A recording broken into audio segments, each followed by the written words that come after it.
you're going to find me on the high ropes and driving the boats, but in the winter I do all the marketing, and I'm the stuff posting social media for your parents to see. So if you really think your parents care, come over and talk to me. I'll make sure to get lots of pictures of you. But right now I'm going to tell you about how I found myself working for Lutherwood and how I found myself really just loving God and understanding Jesus and everything. So I grew up not religious. It's just what we were, just not religious. But if anyone asked me why I got up in the morning and what kept me sane, was competitive swimming. I had a few people describe to me like, you're so religious about your sport. To an extent that it was definitely an addiction. I was lucky that I had a healthy addiction, but I was using it in ways that just wasn't healthy. I was hiding from a lot of my thoughts, I was ignoring a lot of my problems, and I was definitely swimming or running away from things I needed to be looking directly at. So that was the thing. I continued to swim in college, and so I studied abroad. And my college swim coach was like, if you're gonna miss half the season, I don't really want you swimming. Like, I'm just not part of being part of a team is missing half the season. So Europe, adventure, traveling, did overtake swimming. And so I ran a marathon, so now I was running from my problems instead of swimming from them. And come February 22nd, I had finished the marathon, and I was beyond miserable. I was in Spain. I don't really speak Spanish. I did to an extent, but I was missing a lot of my personality by not knowing the language. And just didn't have, I was like, okay, I could sign up for another marathon, I could go back to swimming, but just didn't have the mindset that I had before because I didn't have any goals kind of in the future, anything that was really motivating me. I was going to the gym, I was keeping myself sane to an extent, but I really wasn't getting along with my host family, which was a bummer because I like to say like that's something I'm good at with people. And I ended up switching host families, which I wasn't thrilled about. I felt like I was kind of giving up, but people assured me that it was switching my options and looking at things a different outlook. And so now I'm with this retired couple, and there's 7 other girls that speak English in this host family with me. And I moved in a few hours later, this girl pops her head in my room and is like, hey, I'm going to play board games. Do you want to come? I was like, yeah, I do like board games. That was a lot better than just like hanging out in the plaza and just kind of hanging out and talking and not really doing much. So I went and played board games with this girl and to find myself in a completely Christian community, which I wasn't expecting. And it was something I knew literally nothing about. I'd never been to church. It wasn't really a thing in my hometown or where I was from. I was like, these people are kind of cool. And we talked about homesickness a lot and just how to get through different things in different ways, different coping mechanisms that they had, as simple as like taking a deep breath, post up, let's go get in the pool right now, or I need to go for a run right now. And I continued to hang out with this group of people for the next month that I was in Spain, and it completely transformed my experience. I really enjoyed going to church with them, even though it was in Spanish. I just enjoyed sitting there and listening and just like taking a deep breath. And so instead of that like time alone that I got while I was running away from my problems, I just kind of sat there, and again, it was in Spanish, so I wasn't learning anything, but just taking a deep breath and figuring out what was going on. So I came home. Okay, so the other thing about this girl that she taught me was she knew I had a history in liking the outdoors. That's what my degree is in, and I obviously like to be camping and stuff.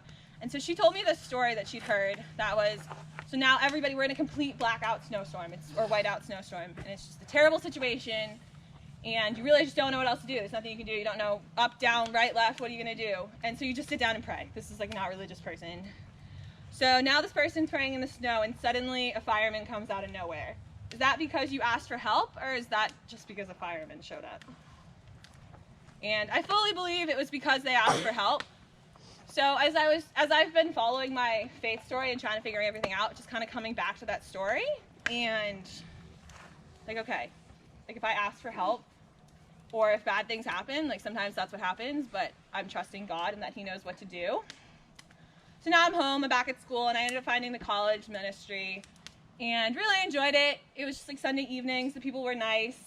And again, I really liked that when I went up to the pasture, I would cross my arms, and I felt really, because I haven't been baptized, I felt really accepted in a community that wasn't my own and someplace new, but that God was looking out for me. And even though I didn't have like a church history and that I definitely had done things that would have gotten me like into trouble per se, I was still accepted in this community. So I really loved that part where I could just go cross my arms and still feel really accepted. So now I graduate from college and I moved to North Carolina to work in wilderness therapy. And so I'm taking a wide variety of kids with different functional differences, anywhere from beating up your parents to school refusal to video game addiction, into the woods. And I ended up finding a lot of value in what y'all call tog time, the time alone with God, but what we call in wilderness therapy sit spots. So you go and you just take however long you need and you go stare at that tree and just take a deep breath.